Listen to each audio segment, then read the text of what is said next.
우리는 지금 슬기로운 교회 생활이라는 말씀 시리즈 중에 있습니다. 오늘이 세 번째 시간입니다. 여러분 기대가 되십니까? 어떻게 아니라고 하겠습니까? 근데 아무래도 어쨌든 간에 예라고 이렇게 대답해 주신 분들은 슬기로운 분이십니다. 하나님께서 축복해 주실 거라고 생각합니다. 우리가 슬기로운 교회 생활을 하는데 필요한 것이 여러 가지가 있겠지만 그 중에 하나는 관계를 잘 맺는 겁니다. 우리의 삶에서도 그렇지만 교회 생활에서도 이 관계가 매우 중요합니다. 사실은 이 교회가 다양한 사람들이 모여 있다 보니까 관계적으로 어려움이 있을 수 있고 또 마찰이 생길 수도 있어요. 그리고 우리 가운데서도 또 예전에 어떤 상처가 있거나 교회 가운데서 교회 생활 가운데서 관계적인 어려움을 겪은 분들이 있는 줄로 압니다. 근데 이게 사실은 어려움을 겪은 본인이 불행해지는 것뿐만 아니라 교회에서 특별히 이 관계적인 문제가 좀 심각해지면 하나님이 그 이름이 욕을 받으시죠. 그래서 사실은 성도들과 좋은 관계를 맺는 것, 교회에서 관계생활 잘하는 것 굉장히 중요합니다. 그러나 그것보다 더 중요한 것은 바로 교회의 VIP와 관계를 잘 맺는 겁니다. 지난주에 말씀 들으신 분들은 알겠지만 지금 저희가 얘기하고 있는 VIP는 교회에서 흔히 얘기하는 그 전도 대상자를 얘기하는 게 아니라 정말 교회에서 가장 중요하신 분, 바로 예수 그리스도를 의미합니다. 이분과의 관계가 좋아야지 교인들과의 관계도 좋아지고 그리고 교회 생활도 더 원활하고 풍성해질 수 있습니다. 의미와 기쁨을 갖고 우리가 교회 생활, 신앙 생활을 할 수가 있는 거죠. 그러면 우리는 어떻게 그분과 제대로 된 관계를 맺을 수 있을까요? 지난주에는 예수님을 개인의 구주로 믿고 그분의 몸된 교회에 연결되어야 한다라는 교훈을 함께 나눴습니다. 그게 주님과의 관계의 시작이고 진정한 교회 생활의 시작이기도 합니다. 예수님을 잘 모르고 또는 예수님을 개인의 구주로 믿지 않으면서 그냥 문화적으로 또는 율법적으로 그렇게 교회 생활하는 분들이 생각보다 많은데 사실은 이것보다 더 안타까운 일은 없습니다. 하나님은 그분들이 다 예수님의 십자가 복음을 통해서 예수 그리스도를 자신의 구주로 또 주님으로 확실하게 믿고 그분과 관계를 맺은 후에 주님의 몸된 교회에 제대로 연결되기를 간절히 바라고 계십니다. 그것이 바로 주님과의 관계의 시작이죠. 근데 오늘은 그렇게 예수님을 구주로 믿고 죄사함 받고 교회의 참된 일원이 된 그런 그리스도인이 슬기로운 교회 생활을 하기 위해서 예수 그리스도와 어떻게 그 관계를 더 이어나갈지, 향상시켜 나갈지, 맺어갈지에 대해서 성경 말씀을 좀 보면서 그 비결을 함께 좀 나누기를 원합니다. 먼저 우리는 예수 그리스도와 친밀한 관계를 추구해야 됩니다. 우리 주 예수님과 친밀한 관계를 우리는 추구해야 합니다. 제가 작년 가을에 그 느헤미야 책, 리셋 느헤미야와 함께 다시 세우라는 그 책을 내고 오늘 주보에도 그 리뷰가 써여 있는데요. 그 책을 내고 얼마 지나지 않아서입니다. 오전에 이제 신학교에서 강의를 하고 그리고 오후에 저희 성도 아버님 그 가족의 장례식이 있어가지고 교회로 내려가는 중에 신학교의 사무처장님한테 전화가 왔어요. 그래서 전화를 이렇게 받았더니 이 교수님 어디 계십니까? 이동훈 목사님이 지금 가까운 데 집회 오셨다가 이 교수님 뵈러 학교에 왔는데 이러는 거예요. 그래서 제가 지금 장례식이 있어가지고 그래서 대구로 내려가고 있는 중이라고 못 뵈서 죄송하다는 말씀을 꼭 좀 전해달라고 이렇게 얘기를 했습니다. 근데 그 전화를 받고 너무 안타까운 거예요. 귀한 분이 어려운 걸음을 하셨는데 그것도 이렇게 신학교까지 일부러 오셔서 만나려고 하셨는데 만나지 못해서 너무 안타까웠어요.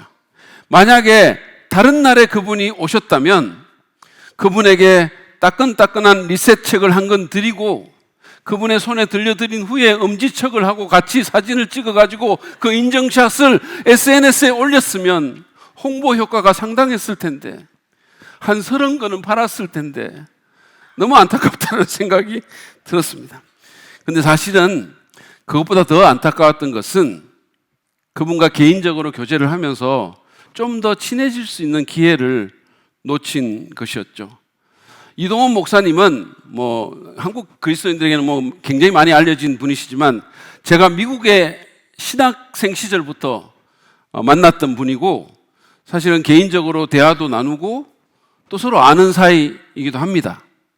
그분이 또 제 여러 책에 추천사를 써주기도 하셨고, 그래서 서로 아는 사이이긴 하지만 솔직히 그렇게 친한 사이는 아닙니다.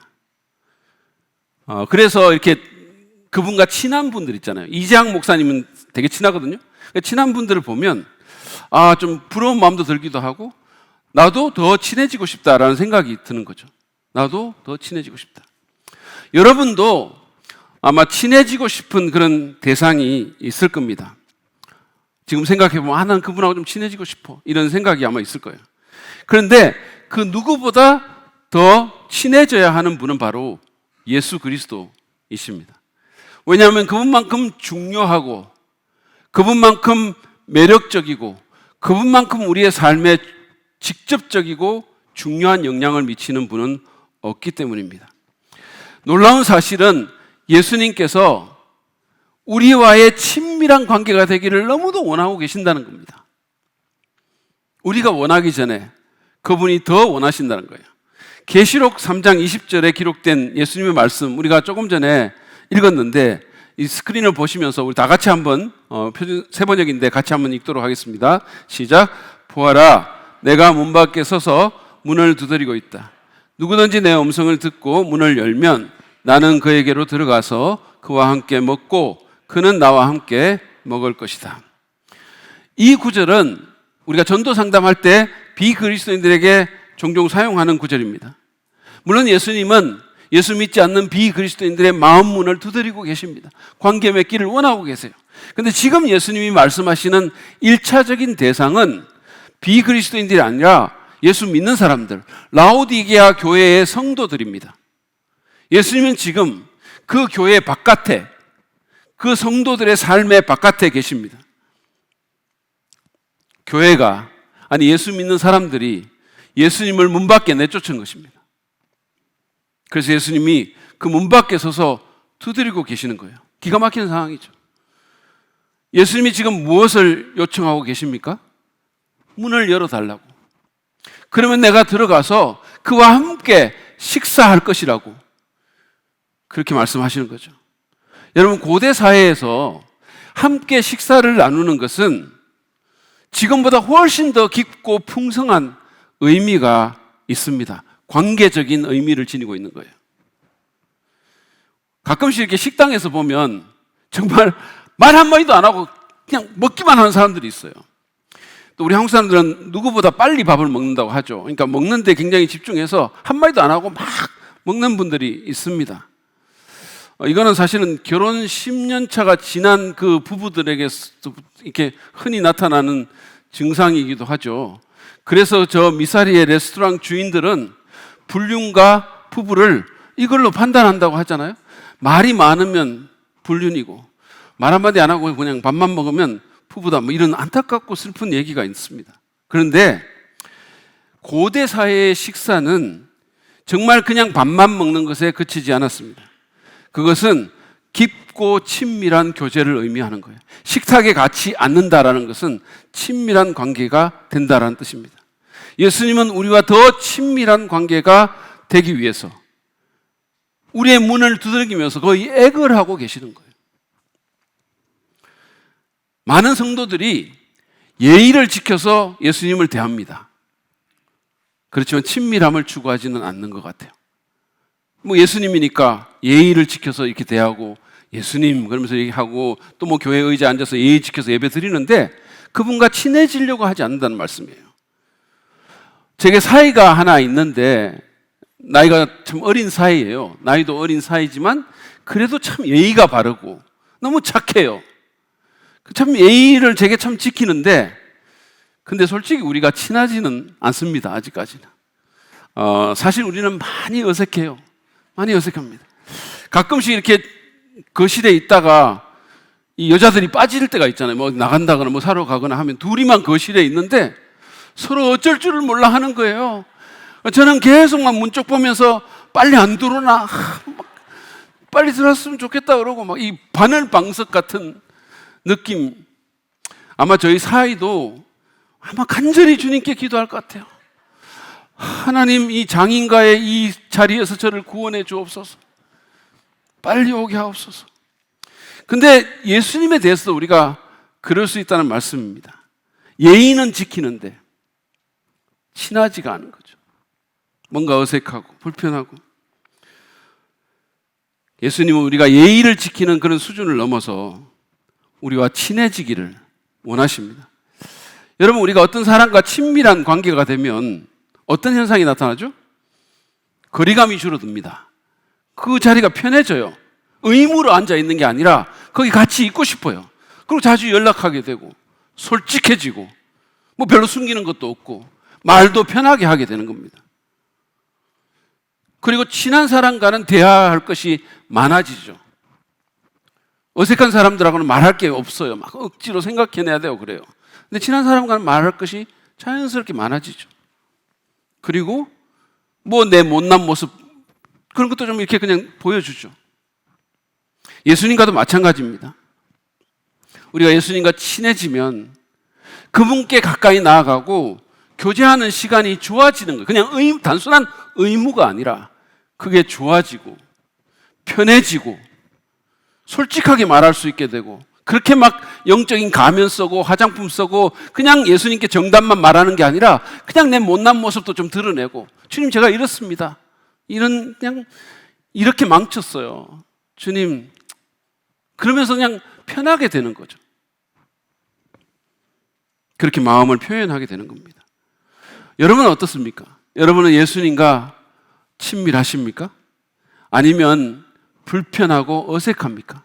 주일날 여기서 한번 예수님 이름 부르고 찬송하고 그리고는 가시면 좀처럼 개인적으로 예수님을 만나지 않으십니까? 예수님과의 친밀함을 추구하십시오.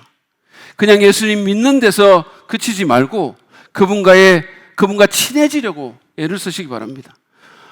제가 예수님과 친해지려면 어떻게 해야 될지 몇 가지 좀 비결을 여러분과 나누려고 하는데, 먼저는 예수님이 어떤 분인지를 알아가셔야 돼요. 여러분, 우리가 누군가와 친해지려면 그 사람을 알아야 되는 거예요. 모르는데 어떻게 친해집니까? 그 사람에 대해서 알아야 되는 거죠. 그래서 여러분, 예수님에 대해서도 공부하셔야 돼요. 예수님이 어떤 분인지, 어떤 말씀을 하셨는지, 이런 상황에서 어떤 행동을 하셨는지 복음서를 읽으시고 예수님에 대한 책을 읽고, 그래서 예수님에 대해서 알아가셔야 됩니다. 단순히 이게 어떤 지적인 알아감뿐만 아니라 삶의 여정 가운데서 경험적으로, 관계적으로 예수님이 어떤 분인지 여러분 민감하게 그분을 아셔야 되는 거예요. 저는 최근에 새롭게 또 예수님을 알게 된 거, 그분이 얼마나 이런 상황 가운데서 어떻게 다가오시고 어떻게 말씀하시는지를 또 알게 된 거예요. 그래서 예수님에게 더 마음이 또 끌린 거죠. 여러분, 주님을 알아가십시오. 두 번째로 친해지려면 또 같이 좀 시간을 보내야 돼요. 예수님과 함께 시간을 보내야 됩니다. 여러분, 우리가 사람과 시간 안 보내면 그 사람하고 어떻게 친해지겠어요? 친하다는 것은 그 사람하고 보낸 시간이 많다는 뜻입니다. 예수님과도 마찬가지죠. 정기적으로 교제의 시간을 가지십시오. 혼자서 찬송하고 말씀 읽고 기도하는 가운데 주님과 개인적인 시간을 보내시기 바랍니다. 우리 교인들이, 성도들이 교회 와서 주일날 함께 찬양은 잘하는데 혼자서 찬송하는 성도들이 별로 많지 않아요.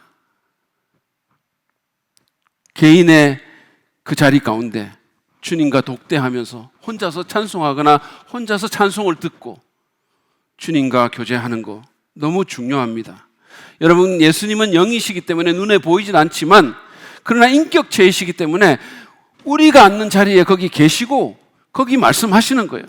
그분의 사랑의 음성을 들으시기 바랍니다. 그분은 그렇게 말씀하셔요.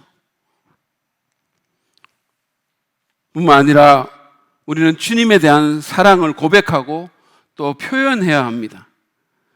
여러분, 표현할 때 사랑이 더 샘솟고 더 친밀해지는 거예요.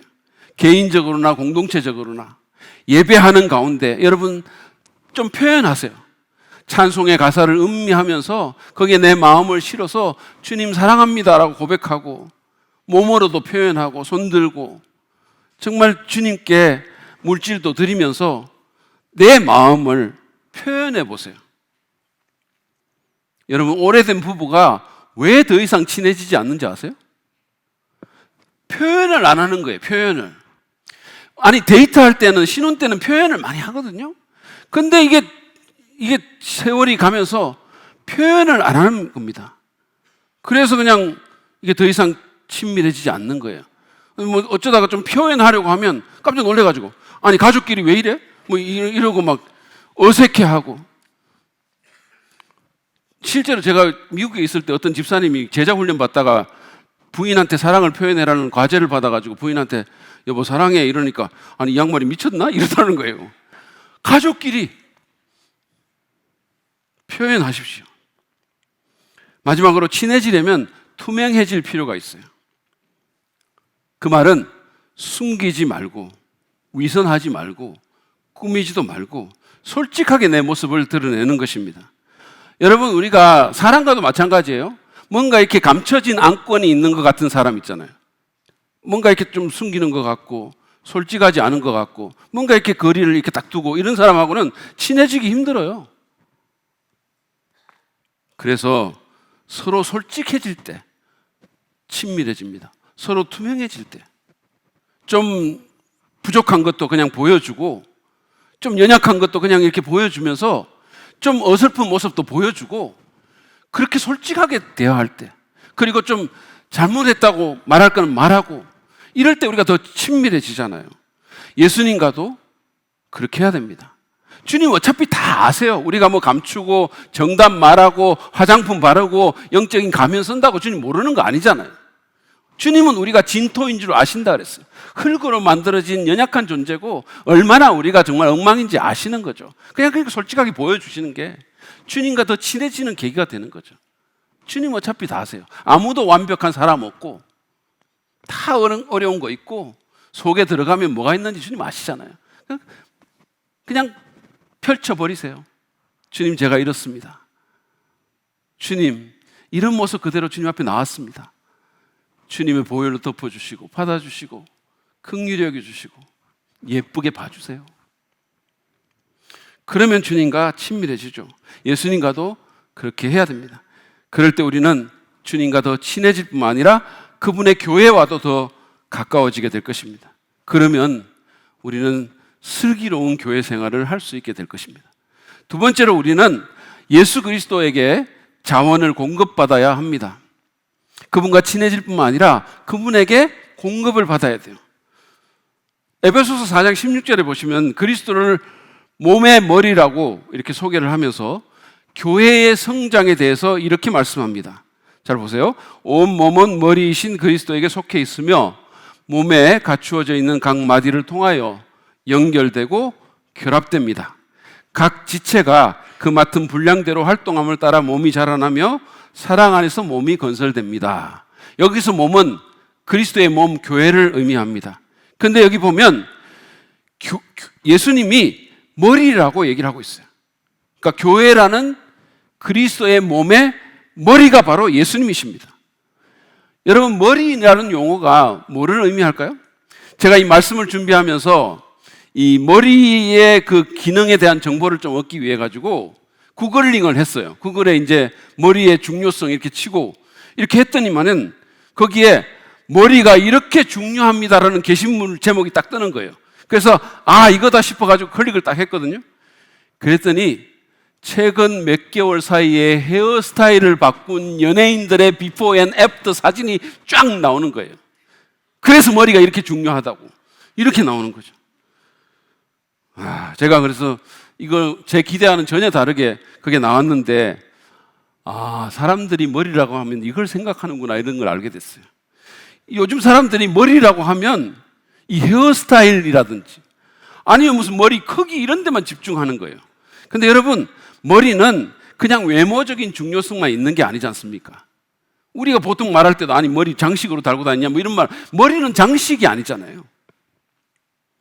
사실 머리는 우리의 전체 몸을 컨트롤하는 우리 신체의 가장 중요한 기관이에요. 몸의 호르몬을 분비하고 정보 전달을 돕고 신경계를 통제하고 신호를 보내서 몸이 움직이도록 하는 게 머리입니다. 그래서 이 뇌의 기능이 멈추면 그냥 우리는 사실상 죽는 거예요. 따라서 예수님을 머리에 비유한 것은 그분이 우리의 권위자이고 우리의 리더라는 뜻도 있지만 그분이 우리를 움직이게 하는 파워이고 공급해 주시는 공급원이라는 뜻입니다. 그래서 그 예수 그리스도가 교회를 움직이고 성장하도록 힘과 자원을, 능력을 공급한다라는 뜻입니다. 그래서 조금 전에 읽었던 그 에베소서 4장 16절 말씀에서 바울은 바로 그런 의미에서 온 몸이 그리스도에게 그 머리에 속해 있고 연결되어 있고 맡은 분량대로의 활동함을 따라서 몸이 자라나며 건설된다라고 말한 거예요.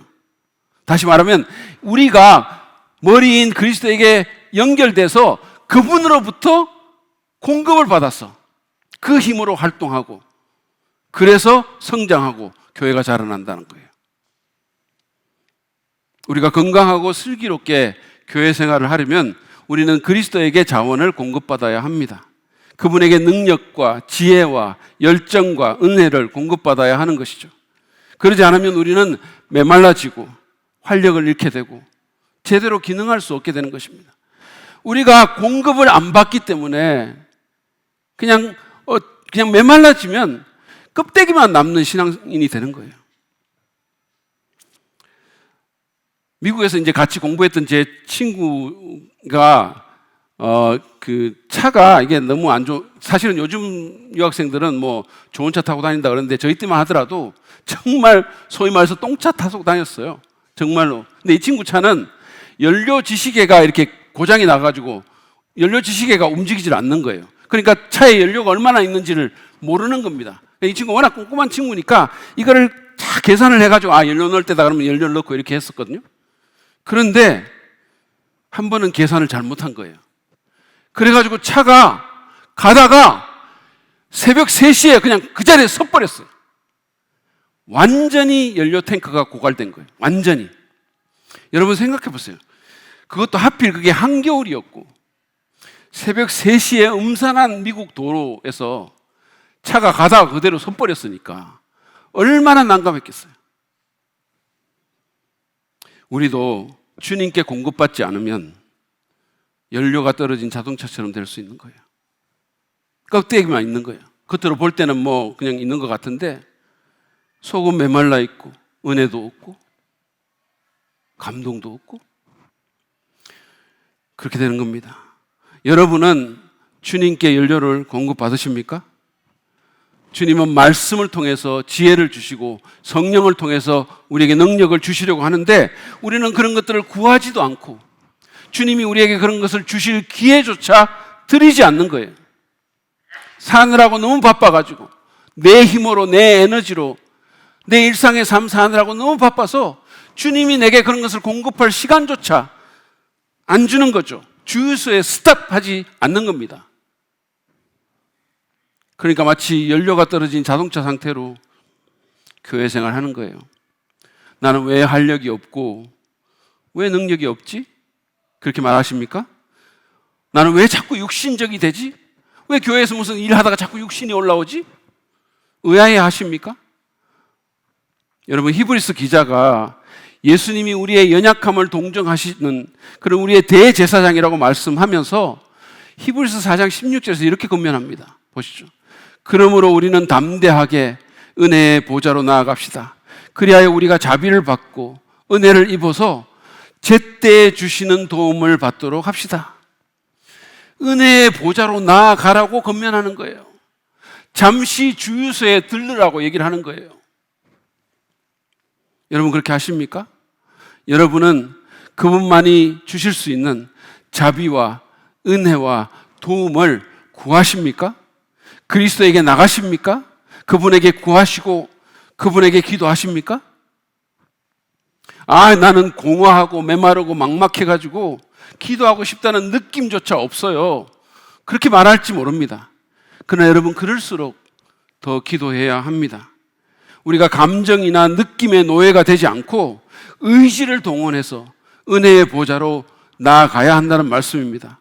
여러분은 차에 연료가 바닥나면, 근데 그런 상태가 됐는데 주유소 가기 싫다고 안 가십니까? 나는 주유소 갈 그런 기분 아니야, 지금. 그런 느낌적 느낌이 아니야. 뭐 이러십니까? 아니죠. 억지로라도 가는 겁니다. 가기 싫어도. 그러면 어떻게 되죠? 그러면 연료가 채워지고, 그러면 차가 쌩쌩 가는 거예요. J.I. 패커라는 신학자는 기도를 의무를 지나 기쁨에 이르는 길이라고 정의를 합니다. 비록 막막하지만, 때로는 메마르지만, 기도할 생각도 안 될 정도로 공허하지만, 그러나 의무감에서라도 기도를 시작하면 기쁨에 이르는 길을 찾게 된다는 거예요. 그러므로 여러분, 의무를 다하여 은혜의 보좌로 나아가십시오. 주님이 임재하실 만한 그런 자리로 나가시기 바랍니다. 예배의 자리, 기도의 자리, 훈련의 자리로 나아가시기 바랍니다. 새벽 기도회로, 또 수요 오아시스 예배로 나가십시오. 제가 이번에 페이스북에 어떤 우리 친교회의 다음 세대 사역자가 올린 글을 보니까 이 친구가 중고등부 학생들이, 그 교회 중고등부 학생들이 스스로 금식기도 스케줄을 짜가지고 막 기도를 하고, 청년들이 수요 예배에 나와가지고 그냥 기도하고, 그런 숫자가 점점 많아지고 있다고. 그러면 어떻게 되겠어요? 그러면 공급받는 겁니다. 공급받으면 어떻게 되겠어요? 힘이 나는 거예요. 마음이 채워지는 거예요. 그러면 교회 생활이, 신앙 생활이 그렇게 어렵고 힘들지 않은 겁니다. 성령 충만을 구하고 능력과 지혜를 구하고 은혜와 자비를 구하십시오. 우리의 대제사장이시며 머리 되신 주님께서 주실 것입니다. 우리의 사역과 관계와 슬기로운 교회 생활에 필요한 것들을 주님이 우리가 구하는 것 이상으로 공급해 주실 것입니다. 그러면 어떻게 되죠? 의무는 기쁨으로 바뀌게 될 것입니다. 그리고 그렇게 공급을 받아야 우리는 제대로 움직이고 성장할 수 있습니다. 그래야 교회를 세우는 지체가 될 수 있고 슬기로운 교회 생활을 할 수 있게 되는 것입니다. 마지막으로 우리는 예수 그리스도의 주재권에 순종해야 됩니다. 이것이 그분과 관계를 잘 맺는 조건이에요.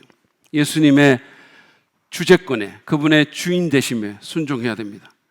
제가 미국에 살 때 일인데요, 교회에 있는데 전화가 왔어요. 교회 전화로. 그걸 받았더니 무슨 영업을 하는 미국 사람이 당신이 교회 오너입니까? 라고 이렇게 묻더라고요. 제가 또 이렇게 말하면 그 미국 사람은 한국말도 잘하네, 이렇게 또 생각하는 분이 있을지 모르는데, 여러분, 제가 지금 한국 사람한테 설교하기 때문에 번역해서 말한 거예요. Are you the owner of the church? 이렇게 말하더라고요. 네가 교회의 주인이냐? 이렇게 말한 거죠. 근데 그분이 얘기한 것처럼 많은 사람들이 목사가 교회의 주인인 줄 아는 거예요. 또는 교회의 가장 오래된 계층 멤버나 아니면 수석 장로님이나 또는 헌금을 제일 많이 내는 성도가 주인인 줄 알거나 또는 실제로 주인 노릇을 하기도 합니다. 그러나 여러분, 교회의 주인은 목사도 중직자도 아닌 예수님이십니다. 예수님은 주는 그리스도시요 살아계신 하나님의 아들이니다라는 신앙 고백을 한 베드로에게 마태복음 16장 18절에서 이렇게 말씀하셨습니다. 너는 베드로다. 나는 이 반석 위에다가 내 교회를 세우겠다. 죽음의 문들이 그것을 이기지 못할 것이다 라고 말씀하셨어요. 근데 예수님께서 이 말씀을 하실 때 베드로의 신앙 고백 위에 교회를 세운다고 하시면서 내 교회를 세운다 이렇게 얘기했어요. My church 그랬어요. 내 교회. 예수님의 교회라는 얘기입니다. 그 말씀은 예수님이 교회의 주인이시라는 말씀이에요. 여러분, 우리가 예수님을 주여 또는 주님이라고 부르는 것은 그분이 실질적으로 우리의 주님, 주인이란 뜻이에요. 그냥 기도할 때 무슨 취임새처럼 그렇게 쓰라고 그 말을 하는 게 아닙니다. 예수님을 주인으로 인정하고 그 주재권에 순종한다는 의미로 그 호칭을 부르는 거예요. 안타깝게도 오늘날 많은 그리스도인들이 예수님을 무슨 알라딘에 나오는 지니처럼 취급하는 거예요. 이거 해달라, 저거 해달라 요구하면서 자기 뜻대로 안 되면 불평과 원망을 쏟아냅니다. 사실 자기는 예수님의 뜻대로 잘 하지도 않으면서 예수님의 말씀을 행하지 않으면서 예수님은 자기 뜻대로 하기를 원하는 거예요. 예수님은 자기 뜻대로 부리기를 원하는 거죠. 예수님이 주인이신데 주여라고 부르긴 하지만 주여 주시옵소서 그러면서 막 급박하는 거예요. 해달라고 무서운 목소리로. 때로는 또 주님보다 목회자나 부흥사를 더 높여가지고 주의 종님이라고 표현을 하는 거예요. 주의 종님. 아니 주에게서는 님자 빼고 종에게 님자를 붙이는 이 무슨 시츄에이션입니까 이게? 교회 공동체에서도 예수님은 뒷전으로 돌리고 사람들이 자기 뜻을 앞세우면서 주인 노릇을 하는 경우가 종종 있어요. 목사나 장로나 힘 있는 성도가 교회 대소사에서 예수님의 뜻을 물어보지도 않고 주님의 말씀에 이게 합당한 건지 아닌지 주님의 방식인지 아닌지도 신경 안 쓰고 그냥 인간적으로 결정하고 밀어붙이는 거예요. 누가 말한 것처럼 우리는 교회에 대해서 주인 의식을 가질 필요는 있지만 주인 노릇은 해서는 안 되는 겁니다. 이 교회가 내 교회라는 의식으로 교회를 귀하게 여기고 희생하고 헌신해야 하지만 내가 주인처럼 교회를 좌지우지해서는 안 된다는 거예요. 그런 교회는 건강하지 못한 교회예요. 여러분 기억하십시오. 교회의 주인은 예수님입니다. 그러므로 우리는 그분을 주님으로 인정하고 그분의 주재권에 순종해야 합니다. 솔직히 현대인들은 순종이나 복종 같은 그런 단어를 별로 좋아하지 않아요. 순종, 막 복종 싫은 거죠 이게. 오히려 그래서 거친 자기 주장과 자기 생각 그냥 사이다처럼 쏟아낸다고 좋아하고 그리고 반항이 시대의 정신처럼 이렇게 된 거죠. 그래서 요즘 여대생들이 나쁜 남자 스타일을 제일 좋아한다는 거예요. 제가 예전에 라디오에서 이문세 씨가 여기에 대한 통계 결과를 이렇게 전해주면서 여대생들이 제일 좋아하는 스타일이 나쁜 남자 스타일이래요. 그래서 이문세 씨가 이 통계 결과를 전해주면서 하는 말이 여대생들이 나쁜 남자를 좋아하는군요. 한번 살아보라고 하세요 이러더라고. 한번 살아보라고. 그런 남자하고. 아무튼 이 반역자의 피, 아담의 피가 흐르는 우리는 순종과 복종 이런 개념에 알레르기 반응을 보이는 거예요. 그러나 예수님의 주재권에 여러분 순종하고 복종하는 것은 굴욕이나 속박이 아니라 우리의 삶을 최선으로 만드는 지름길입니다. 조지 트루엣이 말한 것처럼 내 삶에서 주님의 뜻이 이루어지는 것보다 더 좋은 일은 없고 주님의 말씀대로 사는 것보다 더 지혜로운 일은 없는 거예요. 우리가 우리 인생에 대해서 알면 뭐를 압니까? 제가 예를 들어 말씀해 볼게요.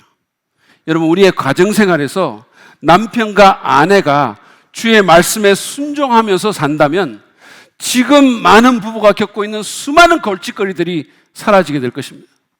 그리고 관계가 훨씬 더 좋아지게 되고 행복하게 될 것입니다. 왜 관계가 안 좋아지는지 아세요? 전부 자기 뜻만 내세우니까. 예수님 뭐라고 하는지 상관없고 자기 고집대로 자기 식대로 하려고 하니까. 뿐만 아니라 우리가 주님의 뜻에 순종하면은요, 제가 앞에서 말씀드린 예수님과의 친밀함도 보너스로 얻게 되는 거예요. 앤디 스탠리가 지적한 것처럼 우리가 누군가와 친밀해지려면 상대의 뜻에 복종하는 게 필요합니다. 여러분 한번 생각해 보십시오. 자기 뜻만 고집하고 자기가 원하는 것만 하는 사람과 어떻게 친밀해질 수 있겠어요? 여러분은 그런 사람 옆에 가고 싶습니까? 내 뜻대로만 하고 내 주장대로만 하고 내 고집대로만 하는 사람, 그 사람 옆에 누가 가고 싶겠어요? 그런 사람하고 누가 친해지고 싶겠어요? 한 부부를 한번 생각해 봅시다. 자, 이제 3.1절이 곧 다가왔는데 남편은 이 3.1절에 집에서 쉬기를 원하고 부인은 나가기를 원해요. 그러면 각자 자기 뜻만 고집한다면, 그래서 상대의 뜻에 복종하지 않는다면 어떻게 될까요? 그러면 기분이 나빠지고 거리가 생기고 심지어는 싸우게 되겠죠. 근데 이럴 때 남편이 여보, 나가고 싶어? 그럼 당신 뜻대로 그렇게 해. 이렇게 한번 말해보세요. 그러면 친밀함이 샘솟게 되는 거예요. 그러면 부인도 아니야, 당신 뜻대로 그냥 집에 있어. 이렇게 말을 하게 되는 겁니다. 그러면 남편은 아니야, 나가. 그러면 부인은 아니야, 그냥 있어. 아니, 나가자니까. 그냥 있어. 뭐 이러면서 또 싸우게 될까요? 여러분, 제 포인트를 아시겠어요? 우리가 주님의 주재권에 순종할 때 그분이 원하는 대로 우리가 하면 그분과 더 친밀해지는 거예요. 우리 삶이 더 좋아지는 건 말할 것도 없고 주님과 더 친밀해질 수 있다는 말씀입니다. 그러므로 예수 그리스도를 내 삶의 주인으로 인정하고 내게 주인된 다른 것들 다 내려놓고, 여러분, 우리 그리스도인들 여기 아직 예수님 안 믿는 분도 계시겠지만 믿는 분들, 여러분, 믿는 분들은 예수님이 주인이잖아요. 그분이 우리를 사실은 재창조하신 분이잖아요. 그런데 다른 것들이 주인이 돼가지고 그것들이 나를 끌고 가는 거예요. 여러분 생각에 내 주인은 없다고 생각하시죠? 무언가 여러분을 끌고 가는 게 있어요. 그게 여러분의 주인입니다. 죄가 여러분의 주인일 수도 있고, 돈이 여러분의 주인일 수도 있어요. 자아가 여러분의 주인일 수도 있어요. 그 주인된 것들 다 내려놓고 겸손하게 예수 그리스도를 내 주인으로 모시기 바랍니다. 사역 가운데, 목장과 부서가 처한 상황 가운데, 교회가 처한 상황 가운데 주님의 뜻이 무엇인지를 묻고 그 뜻대로 행하고 말씀의 권위에 순종하고 그 원리대로 사역하고 말씀을 적용하며 하나라도 실천하려고 애를 씁시다. 주님, 제가 내 인생에서 또 교회에서 주인 노릇하지 않고 주님이 온전히 주인 되셔서 제 인생을 최선으로 이끌어 주시기를 원합니다. 그렇게 고백하시기 바랍니다. 그럴 때 우리는 슬기로운 교회 생활을 할 수 있게 될 것입니다. 오늘 우리는 슬기로운 교회 생활을 위해서 우리 교회의 최고의 VIP 되시는 예수 그리스도와 제대로 관계하는 법을 배웠습니다. 그것은 예수 그리스도와 친밀함을 추구하고 그분에게 자원들을 공급받고 그분의 주재권에 복종하는 것입니다. 이 시간에 다른 어떤 관계보다 얻음되는, 그리고 모든 다른 관계의 질을 규정할 이 예수님과 좋은 관계를 맺고 그분을 더 알고 그분께 더 가까이 가기 원한다고 우리 고백하면서 함께 찬양하면서 주님 앞에 나아갔으면 좋겠습니다.